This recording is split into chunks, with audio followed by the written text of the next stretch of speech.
On December 15, 2011, NASA's Solar Dynamics Observatory captured this footage of Comet Lovejoy approaching the Sun. An hour later, it watched as Lovejoy came around the far side of the Sun and began its long trip back to the outer reaches of the solar system. Other NASA spacecraft, such as SOHO and Stereo, also saw Lovejoy's close encounter. Lovejoy marked one of the few times that orbiting telescopes have been able to watch a so-called sun-grazing comet survive its trip around the Sun. Most are not so lucky. Besides being interesting to watch, the images and data collected by NASA's solar observing fleet can also help scientists learn more about the Sun itself. One of the biggest features that comets help reveal is the Sun's magnetic field. Since magnetic fields are invisible, we can only observe them indirectly, like using iron filings over a bar magnet. On the Sun, astronomers can look at where hot plasma in the Sun's atmosphere is trapped by fields to see their complicated loop structure. But farther away from the Sun, where the plasma is less dense, this approach doesn't work. Comet tails, with their ionized gases, are affected by magnetic fields, and so they can act as brief tracers.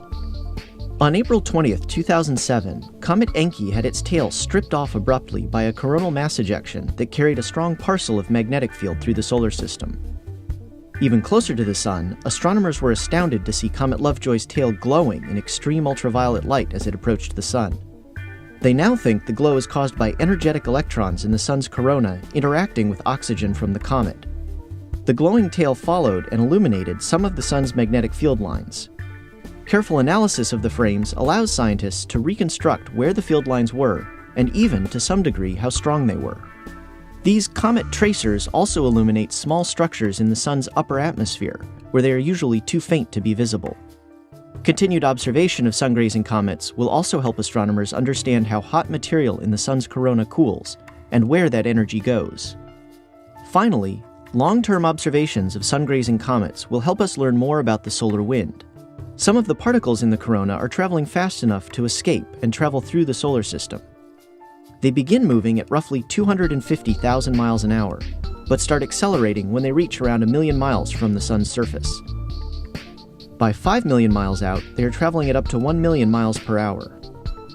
The exact mechanism for this acceleration is not known. Comet tails that are blown off by the Sun travel with the solar wind and can act like a dye tracer in a river. Because they are made of different materials than the usual solar wind, they are distinct and easy to pick out, so they can show exactly how the acceleration unfolds. Because we are in a period of high sun-grazing comet activity, scientists can expect many more chances to watch these natural research satellites in the coming years. In fact, another large comet is expected to have a close solar pass on November 28, 2013. This comet is roughly the size of Hale-Bopp, so it should give quite a show. It will also undoubtedly be a treasure trove of information for scientists, and who knows what new solar secret it might unlock.